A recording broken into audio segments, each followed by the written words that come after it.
I'm the shit. I'm the shit. Yo, I'm the shit. All right, so topics, comedy. There we go. Throat clearing is part of the podcast, by the way. It's not, but it can be. And I'm just going to do that for literally an hour or whatever. We can, we want at least 40% throat clearing. Probably not the best. Could you imagine it's just a podcast of throat clearing? Yeah. So I will ask that you watch elbows on the table. You can keep them there, but every time you switch, you will hear it. There's a bump. Other than that, we're pretty much good to go.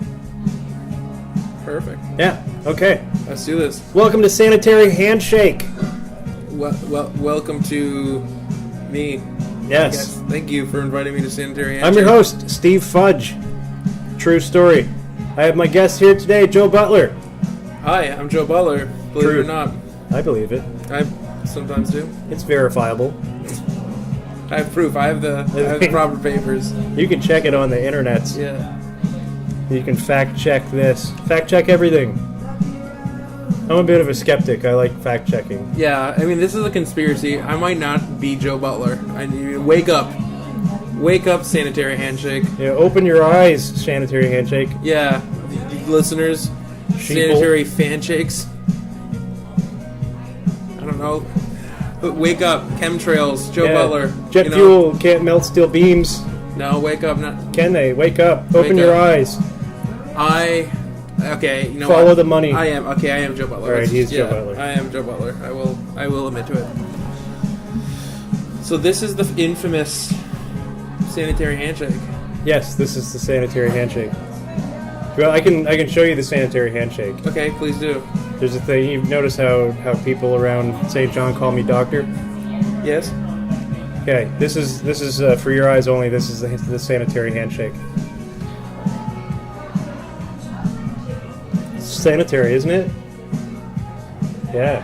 Oh wow, that was for the record, fans, Sanitary Fanshakes. That was a beautiful display of a Sanitary Handshake, and I get it. It was absolutely magnificent. So, I concur. Yeah, you guys can't see it, but it was probably the most beautiful display I've ever seen. It was very sanitary. It was like a peacock.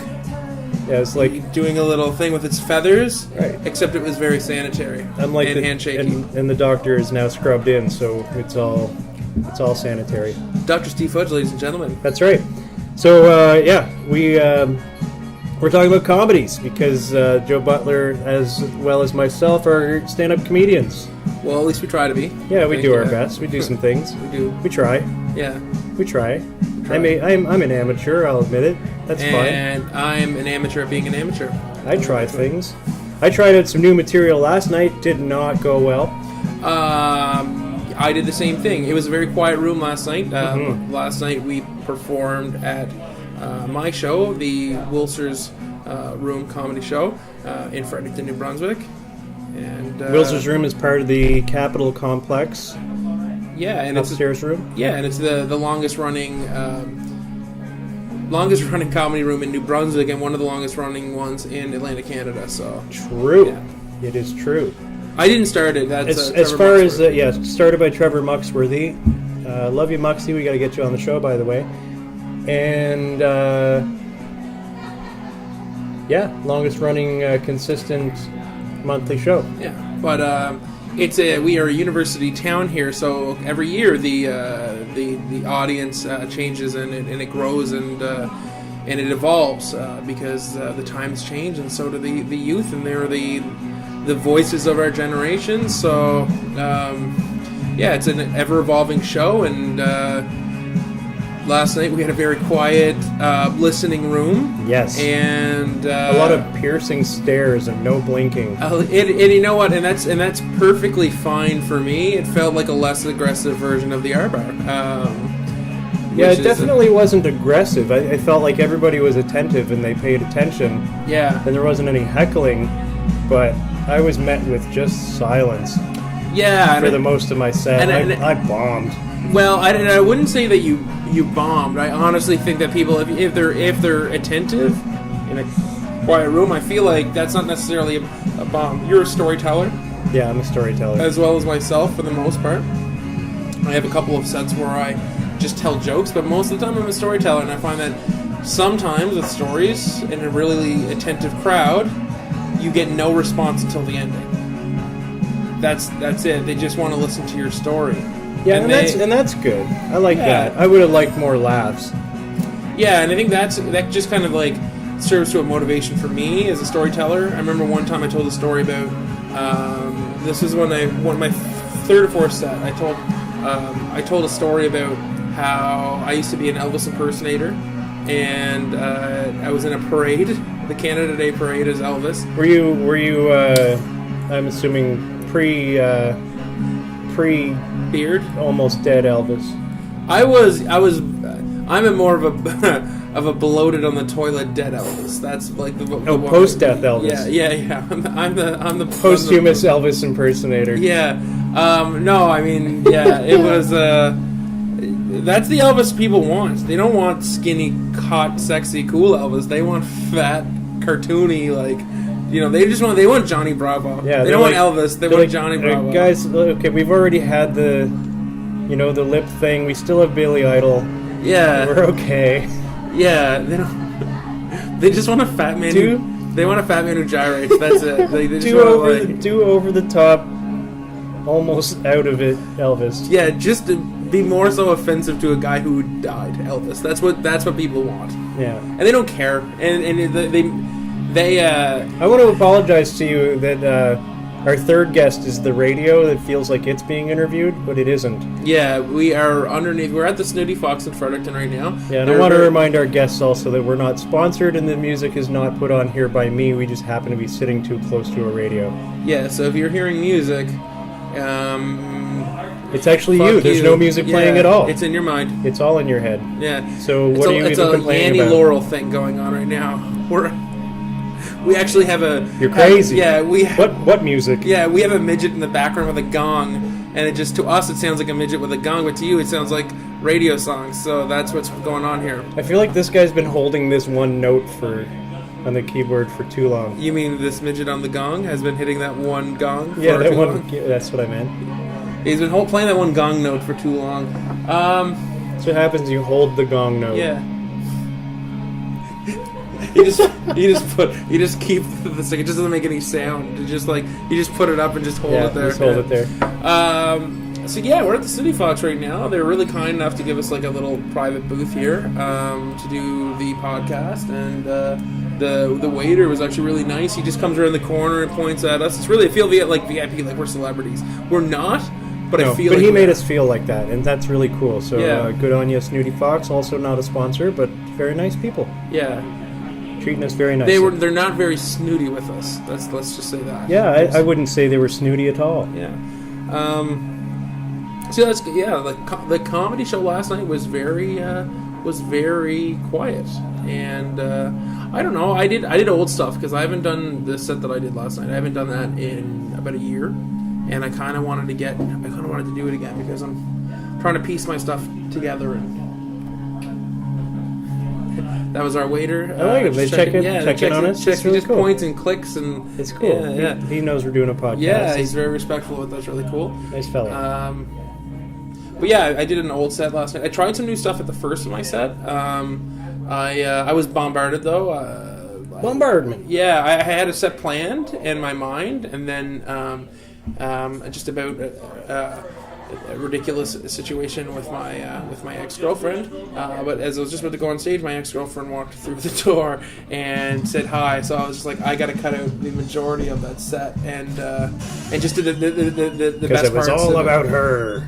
It was not in a good way or a bad way. It just was. I just didn't want to do it. I just felt uncomfortable because I hadn't really. Well, that makes sense. Yeah, not good or bad. Should have been bad, but I just didn't want to do it. So I just told like the kind of the punchline of the joke that didn't involve her whatsoever. So and I thought like it got a good reaction, but if I'm going to work on it, I got to do it better. And I feel like... And it would be better if she doesn't walk in the middle of your set. Yeah, and yeah. Even if she's not a punchline, it still throws you off. Yeah, I mean, don't... If you have a significant other who is doing comedy, don't... And your guys are no longer a thing, don't show up to their shows uninvited. I don't know. I mean, you can do whatever you want, but, like, it's a little weird to just show up and then, like, just...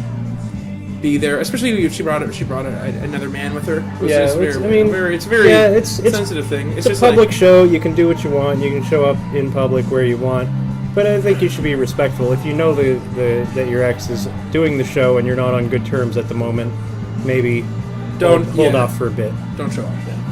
Or at least let them know that you're coming ahead of time. That would be I think that would be courteous. Yeah, and then just like, hey, I'd really like to check out your show. Like, then at least it wouldn't be a shock that she shows up. Yeah, exactly. No, anyways, it kind of set me up very poorly to do it because I had to change it. Like I was. You did. Thank you. You had a good set. I knew that if I came back with my old stuff, I would do it. And I did that, and I felt like I did pretty well. You could tell I was rattled. Like, I could tell I was rattled on stage. Like, I wasn't my confident self. And that's been a thing for me lately as a performer, is just my confidence on stage. Yeah. For when I first started, for the longest time, about a year and a half, I was just every time getting up there and I had the confidence in me, and then I had a life-changing event that happened to me, and that was like earlier this year, and or was it last year? I can't remember, but it was... kind of affected my confidence on stage ever since. Sometimes I go in and I'm hot, and sometimes I go in and I'm just not there mentally. So that definitely affected me. So as well it can, yeah. Yeah, absolutely. So how long have you been doing comedy? 2 years now. Two full years? I think it's close. I'm not really sure. Where'd you start? Where's your first comedy set? My first comedy set was at the Wilser's room. How'd it go? It went really, actually, I was just trying to think back. It went very well. Actually, my first show I killed. I'm not saying I was the funniest in the room. That night I was definitely outbeat by Maggie. Maggie Esty? Esty, yeah. Is it Esty? Is it Ian Esty or Ian Esty? It's Esty. Then it's Maggie Esty. Oh, would she pronounce it different? I think so. This is like a Hovey-Hovey situation. I think, or maybe they pronounce it the same and I'm just, I don't know. Yeah, maybe. Who knows? She's from back home, and back home, it's back pronounced Easty. They use long vowels. And yeah. So she's from Miramichi. Ian's a little more relaxed. Yeah. So uses that soft E. So I'm not sure. Maybe when she moved south, she changed to Esty. I'm not really sure. I don't know. Maybe it's like a Parisian French versus Moncton French kind of thing. It is. Yeah, we're very Parisian French up in Miramichi. But yeah, I don't know. Anyway, she killed it that night. I remember the first time I seen her, I was like, wow, this girl is just, incredible. I've only seen Maggie once, and she absolutely killed that night that I saw her. She did a really great job. She was real quiet for quite a while in the comedy scene, like, because I seen her a few times when I first started, and then she was like gone for a bit, and she came back. My God, that woman can perform. I think she's up there with the best of them. Like, she has this character down pat, and it's part of her personality too, but she just knows. She just has full control on stage. Yeah, I thought she was really good the time I saw her. She had closed out the Wilser's room one evening that I was there. Yeah. I did a set too, and I did a really good job that night. I killed that night, but I'm pretty sure she closed out the show, and she was... Yeah, that was like maybe May, June. Yeah, it was a few months back. Yeah. And then Ben McDonald that night when he did that, he just killed it too. Ben was also here at the Snooty Fox. He was with his lady friend. So shout out to them. I don't know. Maybe it's not his real lady friend. Maybe he has several lady friends. Oh, I don't know. We don't know. I don't know. Maybe we just busted him. Sorry, Ben. I have no idea. I tried to meet her, but she didn't say anything. But they were eating, so we kind of... They were eating, and I was just a big creep to her. You did kind of... Well, first off, you sidled in. I slid in next to Ben, kind of pushed Ben into the way, and was like, "Hey, how you doing, girl?" You sidled in, and then you did the elbow on the table, wink, cupped your own face, like it was a gentle breeze. I'm wearing a... And then you did the lean, and then you did this like face thing. Yeah, basically, in that moment in time, I was a fat Fonz. And anyways, it didn't work. Hey, it didn't work though. She was clearly not. Although she did say she's seen my comedy before. She said, "Oh, I've seen your comedy a lot. I've seen you lots of times." So it's just like, so when I did my usual pickup line, which is I'm the funniest comic in Fredericton, she does that ever work? No, it doesn't ever work. But no, yeah, it never you don't works. change the line though. No, You still do it. You do it so much it's become famous. I've only actually that was the first time I've ever said that, but I've only said that because she was sitting with Ben, so I just wanted to just be. Hey. Yeah. And Ben was too good to join our podcast today. That was. But I'm not surprised. No, it's Ben McDonald's a very important man. Yeah, he was. I forget what he said. It was something like, "I hate fans of comedy, and I hate fans of podcasts and people who listen to them." So if you're listening to this right now, you can quote me on quoting Ben, and Ben says he hates people who listen to podcasts. So. And once again, you can fact check that on the internet. Yeah, at www.benmcdonaldhatespodcastlisteners.com And comedy.html. Slash Index. Yeah, slash, doesn't believe in the Holocaust. Who knows? I like these bicycles with the extra big wheels. Yeah, I mean, it's just like... I think they look cool. Yeah, well, I just don't understand. I get it. I mean, if you're going to, bike up a mountain, but you're biking on the sidewalk, so I don't get that. But as far as if that was called a mountain bike, I'd believe it. The bikes that I look at that are called mountain bikes, I'm like, I don't know if I'd want to. I don't know if I'd trust those. They don't look rugged enough.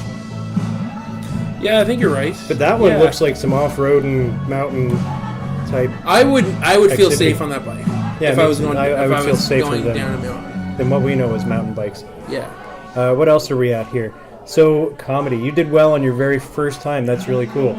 I did okay on my first time, and then my next 2 times I absolutely bombed, and then I revised some things and got better. But how did you feel the next few shows after your first one? After my first one, I killed for 2 shows, and then I did okay. I went to the R Bar and R.I.P. the R Bar. We'll talk about that in a second because we'll go back to that. Yeah, but I remember doing the R Bar for the first time, and I didn't. It's not that I did terrible by any means. I actually did. I mean, everyone came up to me afterwards and said I did a good job, but it was another situation where I told a story, and it just didn't hit. It's just people just listening to it, and that's when I kind of one of the first times I learned you need to put the jokes in the middle or somehow get punches in there, and it's a hard thing to do when you're telling a story sometimes. And then after that, that's when it was my 4th or 5th time that I really really killed, to the point where people were just wow, I felt special when I went on stage. That was that time where I'm just okay, this is something I got to do, because we all have that moment, right, where we just kill it and you're just you feel on top of the world. Oh yeah, and keeps me going. Exactly. I mean, you're always trying to replicate that. So it was after that I was I need to keep doing this for the rest of my life. So. Have you ever really bombed? Yes, once. I've bombed a couple times. I really bombed once at the R Bar though. R.I.P. Tell me about this one. Rest in peace, R Bar. It was a weird night because I was booked for the R Bar, and then I did I did a guest spot for Tracy McDonald at Yuck Yucks. R.I.P. Yuck Yucks. Rest in peace, Yuck Yucks. And then I also a lot of comedy deaths going on around us. There is. And then I also did the open mic at the High Tide Comedy Fest. R.I.P. High Tide Comedy Fest. Rest in peace. Yeah. Whatever. We're gonna have a mass burial. Yeah. And maybe I'm the reason that all 3 of those places closed down. I don't know. No, I don't think so. We've got a lot of common threads. And so I did. I killed it with at the Yuck Yuck show. I felt on top of the world. I felt killed it softly with your song. Yeah, with your song. Then I went to the R Bar, and I got in there 10 minutes before I was supposed to go on. So it was a little bit of a rush. I grabbed a beer, and I was talking to Mark Splood. R.I.P. Mark Splood. Oh, he's still there. Oh, he's still there. Okay, then he's still doing comedy. All right. I'm just in the mode. I was just assuming that everything's dead now, so it's including everybody. You're dead to me. Yeah. No. So I was talking. He's still kicking. Yeah, well, that's good. I'm glad. I haven't seen him in a while. Me and Spluter are having a talk and a laugh, and then all of a sudden, I just get body checked by the bouncer at the R bar for no reason. And it is literally, and then as I get body checked, and I'm like, and I'm a person that if you like I grew up in a fighting Irish community, like, you know, we don't back down, like, but it's like I'm not a violent guy, but like if you're physically aggressive towards me, like I can't, like, my defenses go right, my adrenaline's pumping. So this happens. I'm already flustered from just getting in, doing a show, and then this bouncer just body checks, no reason. I didn't do anything wrong. And then, and then they call my name to go up. John Ford calls my name to come up, and then I bomb. And my set was like the wrong type of set for the R bar too. It was a very politically rant. I don't know. It was kind of like a tongue-in-cheek about sex workers, just about just being pro, like. I was doing it from like an ignorant man's point of view, but the jokes were all about, you know, being like, you know, it was pro-feminism at the end of it. Yeah, they're providing a service. Yeah, but basically just saying like a woman should have full control of her body and like we shouldn't judge them. But I was doing it so it was very tongue-in-cheek while I was doing it, and except that there will be no tongues and cheeks from the sex workers. There. No, I believe it's a policy, isn't it? They don't kiss. They don't kiss. Yeah, apparently. I fact check. They also don't. Internet. They also don't do ass to mouth unless you're really paying. So there's no tongue in that cheek either. See, I would have thought they'd do that sooner than kiss you on the mouth. That's you know what? Let's just break this up. Do you think I could be wrong? I don't know things. Yeah, if you were to pay that extra charge, do you think they would go for the ass? I don't think that they would go for the kissing. I think they do the ass to mouth before the kissing. I think. Good for them. If we're going by Pretty Woman rules, I don't know. Clearly, Julia Roberts' portrayal of prostitute. Yeah, is the real portrayal of a prostitute. I forgot about the ass mouth scene in.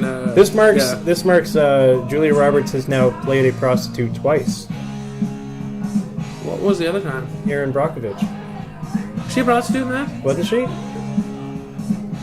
don't know. I don't remember that movie. She was just a small town whore. Maybe, I don't know for sure. I don't remember. I don't remember that movie. This can all be fact checked. Wasn't Erin Brockovich a prostitute? Hooker with the heart of gold, kind of? I thought she was a reporter. I can't remember, though. Reporter? I don't know. I haven't watched it. It's something about poison water or something. Maybe I didn't watch the movie. Or read the synopsis. Maybe I didn't watch the movie, but I'm pretty sure, like, I thought it was like something about contaminated water, and she was like working with a lawyer or something to I don't know. I've seen Erin Brockovich once on the Superstation, R.I.P. Superstation. Rest in peace, Julia Roberts' prostitute. Yeah, I don't know. I'm not really sure. I will accept that I'm probably wrong. Yeah. About Julia Roberts' but yeah, you're probably right. But you are probably right about the brother go ask him. But anyways, getting back to that, I did a whole bit about sex workers and just like mainly about like going to a strip club and like and just basically how they're hustling you and how that's a good like Jimmy Fallon. The guy looks just like Jimmy Fallon just walked by in front of New Brunswick. If you are listening to this whenever this is put on YouTube, it'll be just soon. know that you probably, if you're in Fredericton in the area, that you missed out on seeing actual Jimmy Fallon walking by the City Fox, probably, and on a what we know as a real mountain bike.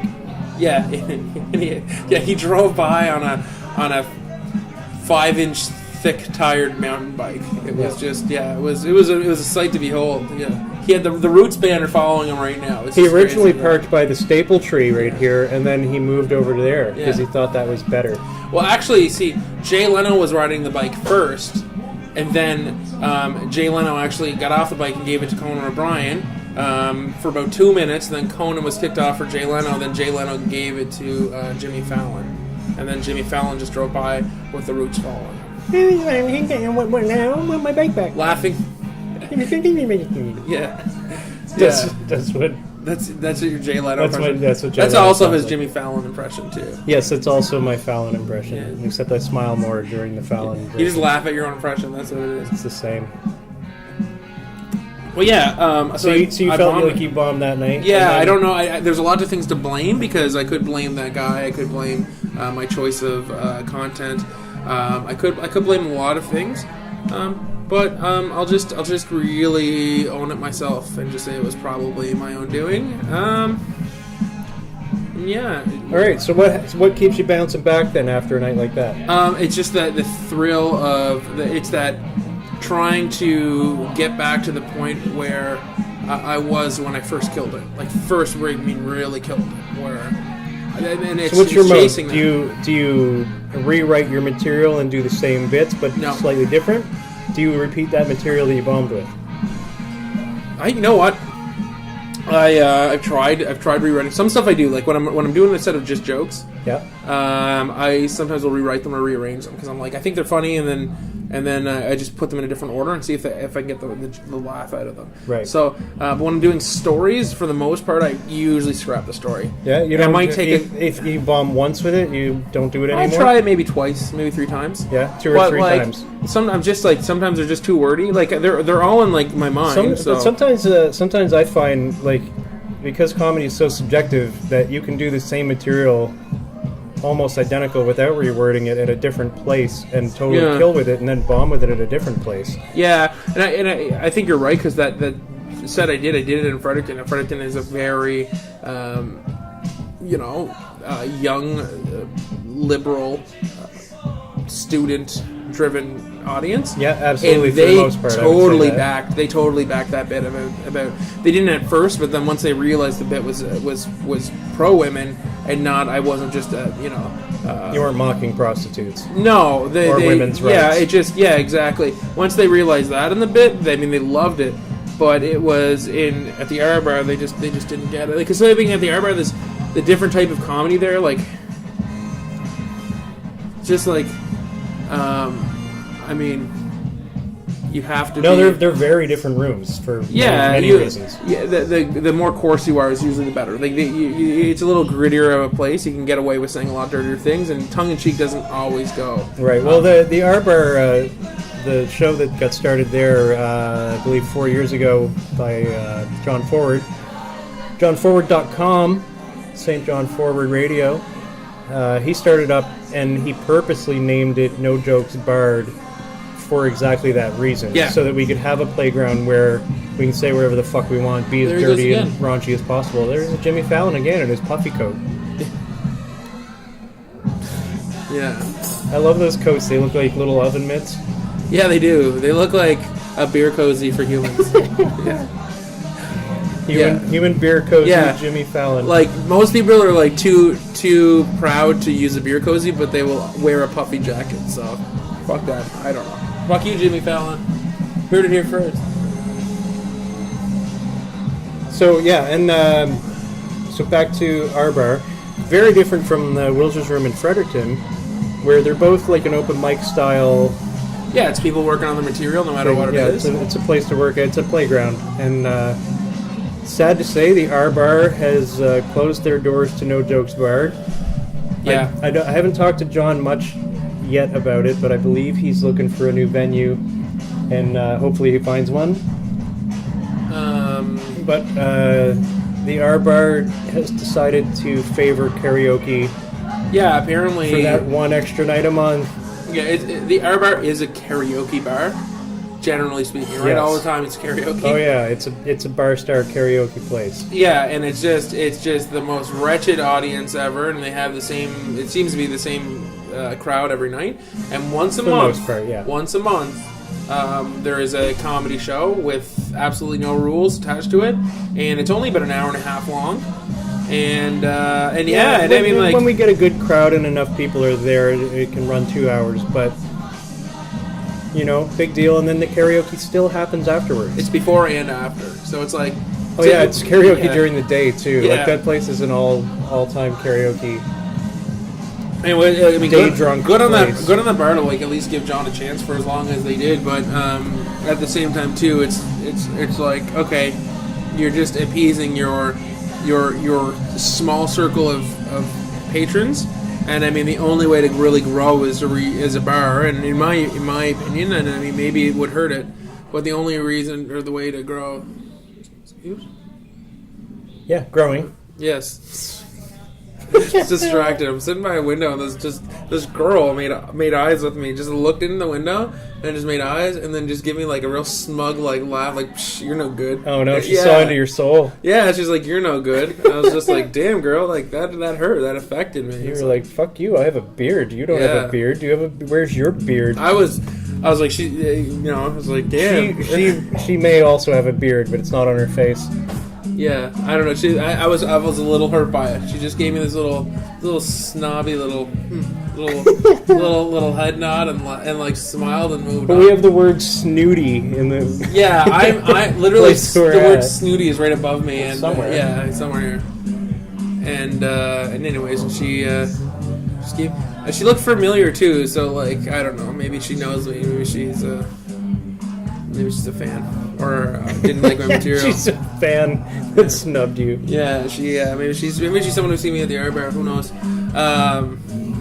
But yeah, going back to karaoke. Yeah, so rest in peace, No Jokes Bar. Yeah, it was a great bar to work on material, especially if you're not afraid to go. No, I loved it for many reasons. It's good. You need a playground. You need a place to work out your material.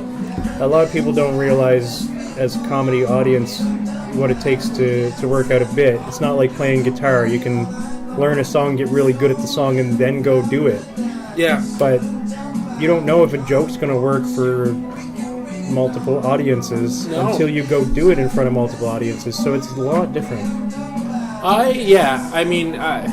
We talked about karaoke earlier today before this podcast. Just basically the views in karaoke is generally people are regulars at karaoke, and it's just pretty vanilla. It's like a lifestyle. You get used to it.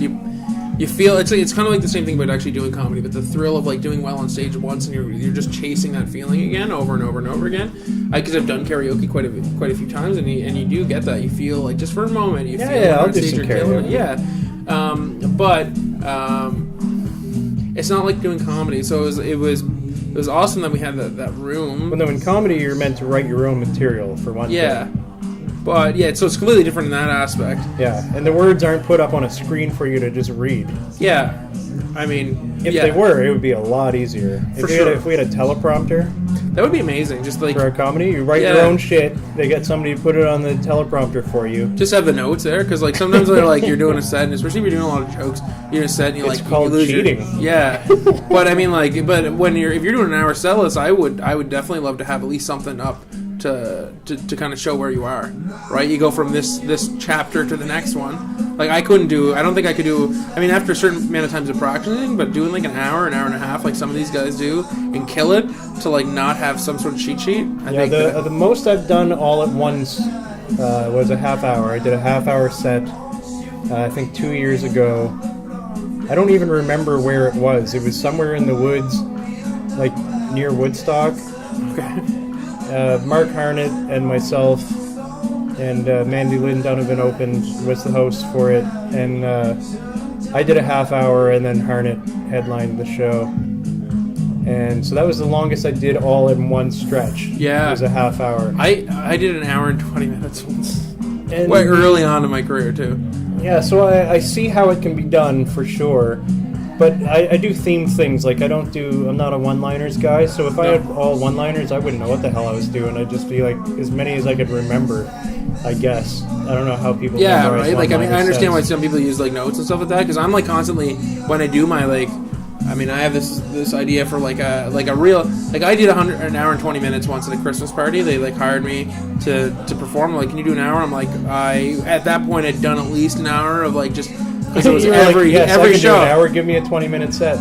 Yeah, but no, I at this point had done like so many different sets as I was going on. Not all of them great, but like, you know, I was like, I can do about an hour. And I ended up doing an hour and 20. It was at a house party, and someone in the middle of the show ended up falling and splitting their head open. It was a fucking racket. Oh, that's no. for sure. Yeah, so it was one of the worst shows. They never bombed. Like, they loved it, but it wasn't a lot of like it eventually just be crowd working because roasting the audience a lot, but it's not like it's hard to get up there. It's hard to remember stuff. I had a cheat sheet then, but I'd say the longest I've done aside from that might be a half an hour, maybe. Yeah, but I want to get like a tight half an hour or a tight hour eventually, where it's just I can get up with that half an hour. I can middle for someone and just absolutely slay it every time. That's what I want. Yeah, I would love that. I don't think I'm there yet either. I can do a half hour, no problem.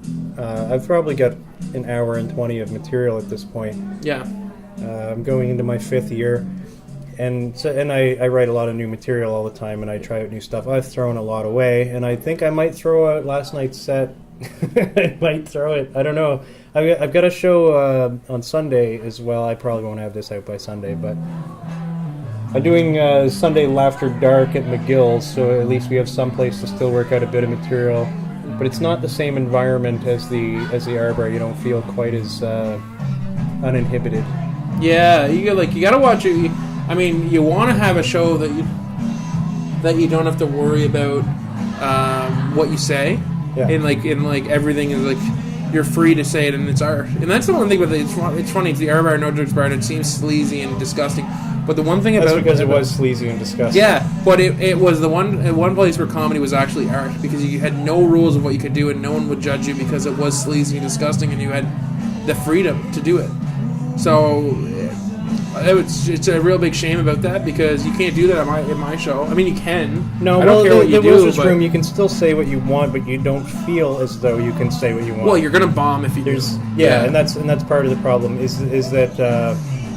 And it's not to blame the audience. It's just a different place. It's a different group community, of people. and it's a different type of people at your audience. But it's good for practice too, because like if you want to know what the real world is like if you're a touring comic, I mean, you're going to get different groups of people, different types of audiences. You got to know what's going to be good for everything. Sure, there's going to be some audiences that'll let you do anything you want, but then there's going to be some audience that will just eat you alive if you touch the subjects. I think it's kind of unfortunate, but there's way more of a PC audience at for sure Wilser's than I would find at most of the other places I've it's definitely the most PC room in the province for sure, especially because we get a lot of it's like after school. We get a lot of people there. The other one in Fredericton as well, the Abbey. It can also be, it's a pretty PC room as well. Oh yeah. But it's just the community. One's shout out to it's Sabrina Harnish running that one. Yeah, Sabrina Harnish runs that show now, and I love Sabrina. She's the best. So sprinkle a little Harnish. I gotta stop saying that. It's weird. But yeah, I don't know. It's like a thing there. So in Fredericton, you got to be a little bit careful. But it depends. Like we don't get an older audience, and older audiences are usually a little bit more. I'm not talking like old. I'm just talking like past the age of like 26. Out of university, they're a little bit more relaxed in the subject matter, and it's kind of like you can get away with saying a little bit more. But when you have a really university-focused and oriented group, I mean, these people are going to be the people that change the world, right? So you got to like understand that you can't do it. Like they know more than we do for sure. Like they're all up to date on all the politics and everything, the movements and stuff. So right, they and know that's part of the thing. Topics. Comedians don't necessarily study the current.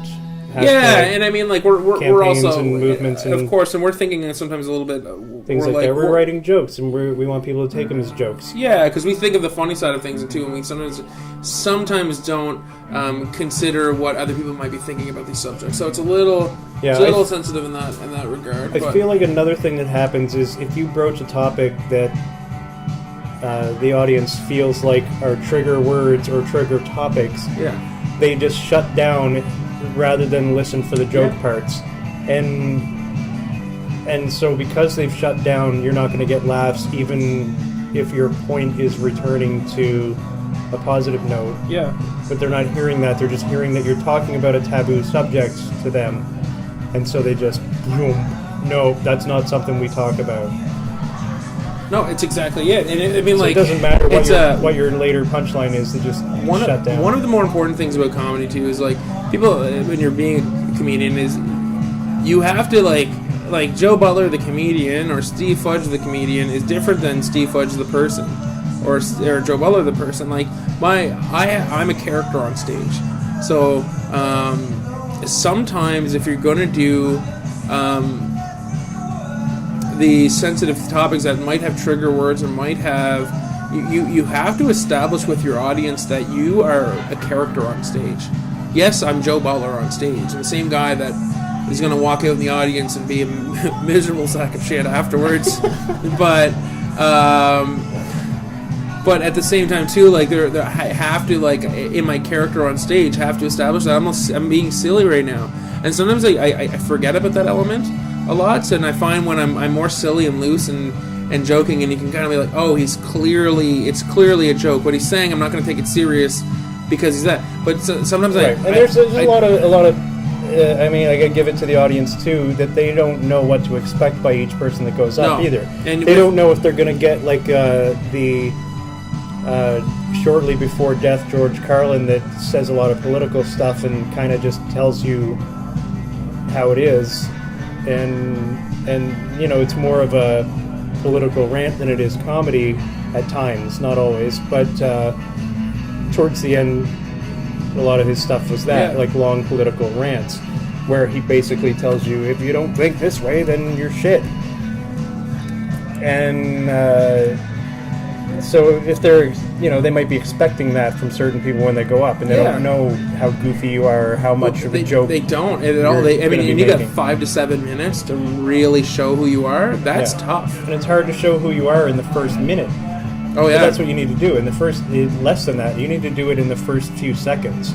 Yeah, and it's tough too, because you can because here's the thing, you can be really like the easiest one to do, and I mean, like, I was from telling stories and stuff. The easiest one to do is to basically set your bit up kind of like that 90s comic, like, you know, what's the deal? Because then people know that it's a bit, but it's a little hacky to do it. So like, if you want to stay away and you want to like do it your style, you have to make sure that people understand what your style is, because sometimes I'm in a room and I'm feeling the intimate room. Like last night was an intimate room, and it was hard for me to be silly and loose for a couple reasons, and one of those was because it was so intimate that I felt like talking seriously. Do we want another beer? How much time do we have here? Let me see. I got 11:50 on our time left. Okay. We didn't walk very far though, and I undershot how much time we had. Get another one? Yeah, let's get another one. Yeah. Thank you. But yeah,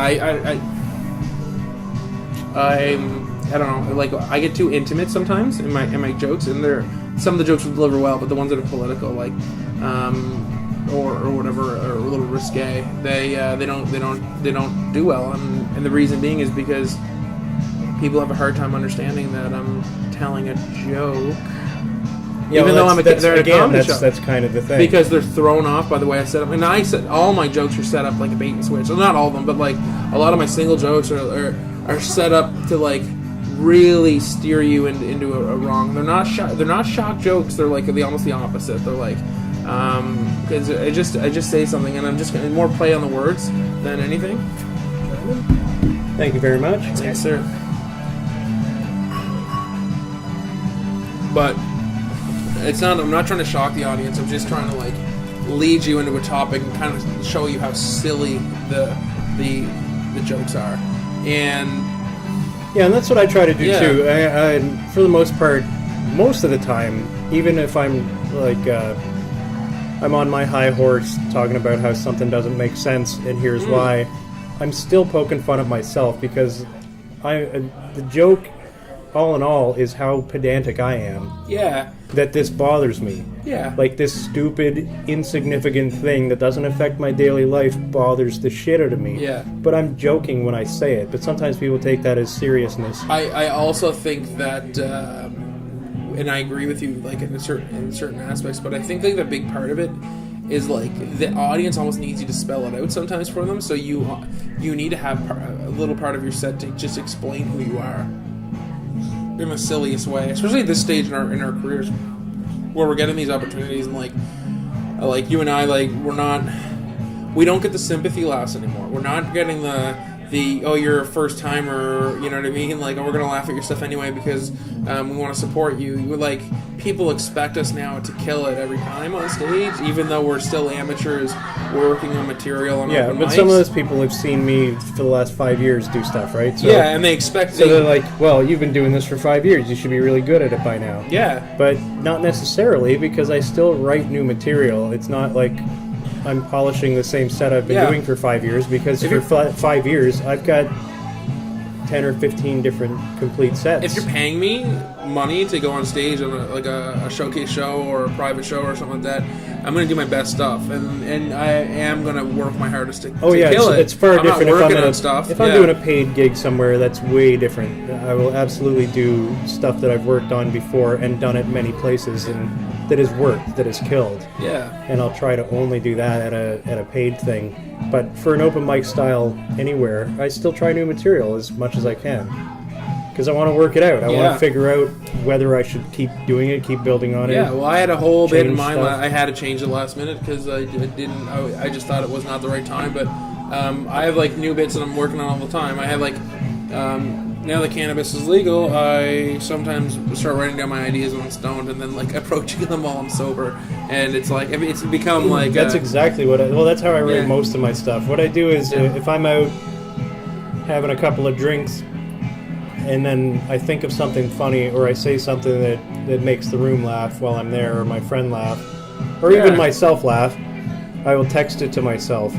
Yeah. And then I'll forget about it, and then about 3 months later, I'll type them all out on the computer and decide whether I still think they're funny or not. Yeah, that's my thing too. I'm just writing down the notes, or I just write them down on the notes on my phone, just saying, okay, this is my funny ideas. Like the other night, I got real stoned, and I just remember writing the jokes and just being like, oh my god, I am a genius. And then waking up the next morning, I'm like, wow, my thoughts are so dark. So let's get into another rest in peace.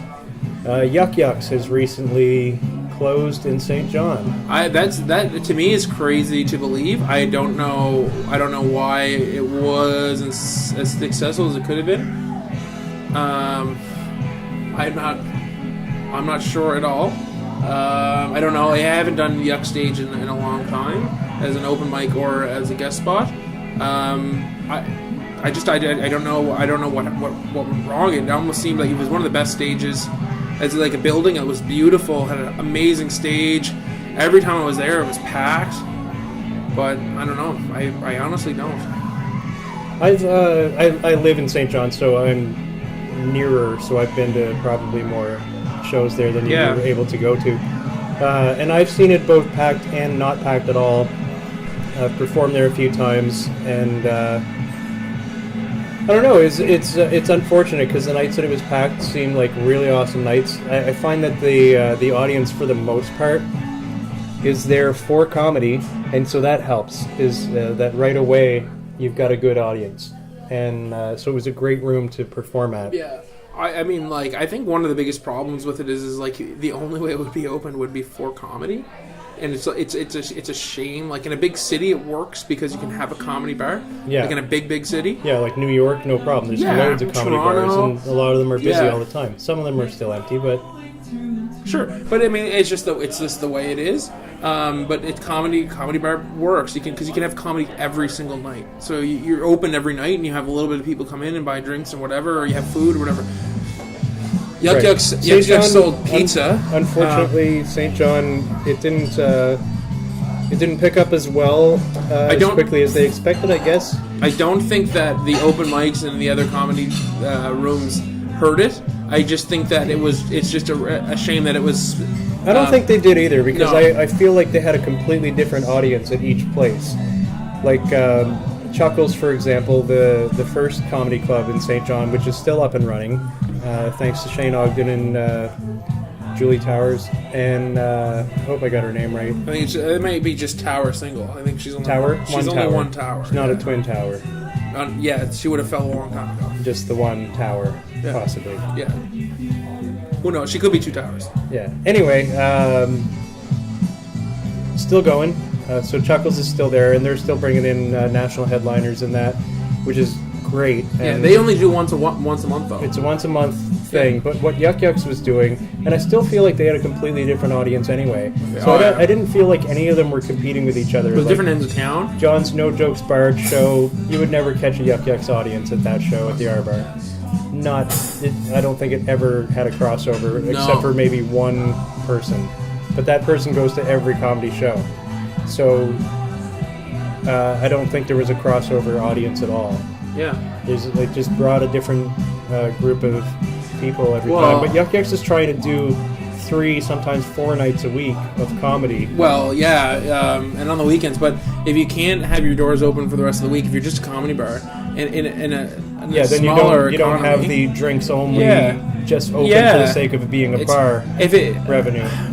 It's a really shame because I really want to see that spot succeed. But I mean, in hindsight, and it's always easy to look in hindsight, but it's just a real shame that like the Yuck Yucks wasn't partnered with another bar that could have been doing other things other than comedy. I mean, they might have had a couple of musical things or whatever. They did have a couple, but they were like one-off events that were. I'm not sure how well they were advertised. I found out about them usually the day of the thing. Yeah, and so.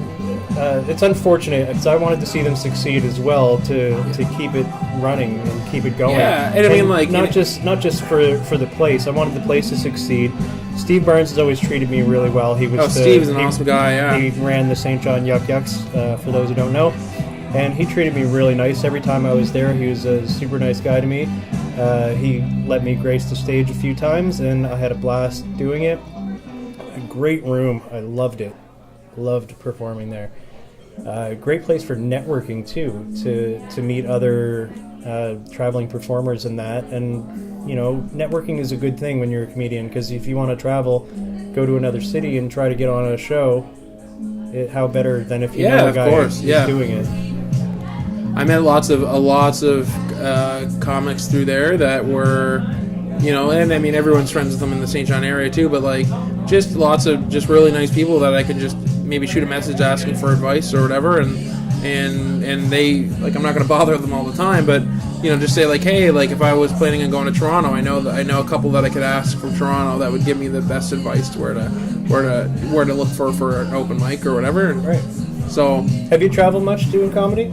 No, not much in the province. I haven't even done Halifax yet.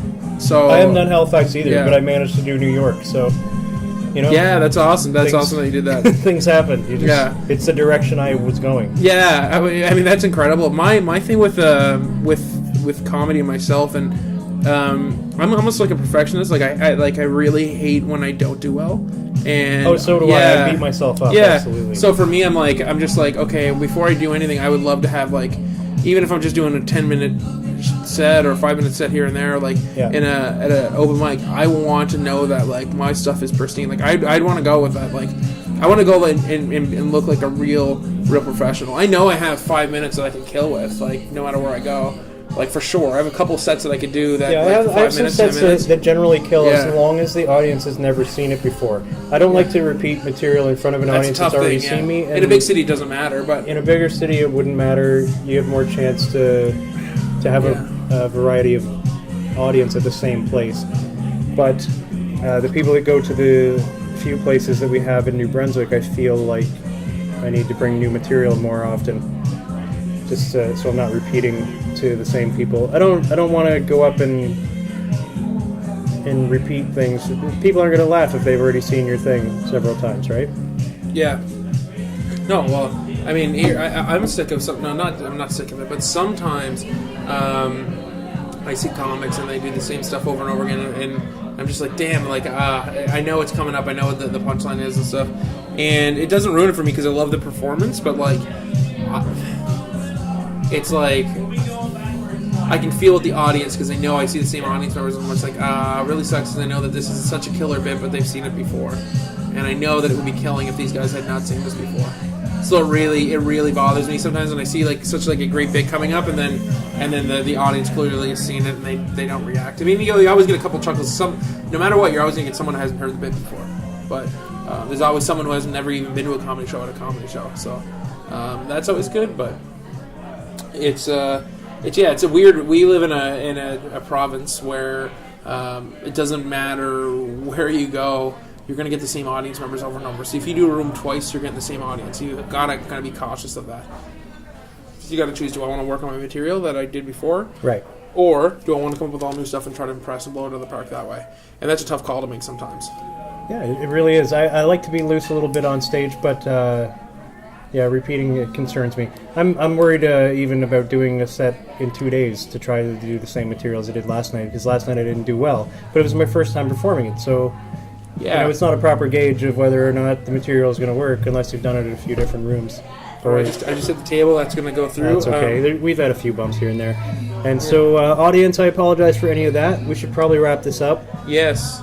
But Joe Butler, thank you for being on the show. I appreciate it. Yes, thank you for having me here on the Sanitary Handshake. We'll have to do it again. Yes, and thank you for all the Sanitary Handshakes for listening in and opening your eyes, sheeple. Because I am Joe Butler. Wake up. I am the funniest comic in Fredericton. Fact check it. It's definitely not Ben McDonald. It's on the internet. Yeah, no, I'm not. I'm just a comic in Fredericton. I run the Wilser's Room. If you are in Fredericton, or if you're a comic and you haven't done my Wilser's Room, please sign up for it sometime. We love to get new faces. Okay, so when is Wilser's Room? Once a month? Wilser's Room is the first Thursday of every month. There you go. First Thursday of every month. Yeah, the longest running comedy room in Fredericton. No, in Fredericton, in New Brunswick, maybe the Atlantic Canada. We don't know. No one's fact checked because no one cares that much. But as far as we know, longest running in New Brunswick. Yeah, for sure, longest running in New Brunswick. I think that's for certain. Yeah. Yeah. All right. Awesome. Cheers. Thanks again. Cheers. I was hoping that made a cooler noise. It just made like a really sloppy click noise. Yeah. I'll fix it in post. I won't. I pat my back just to pass the time, 'cause I love myself.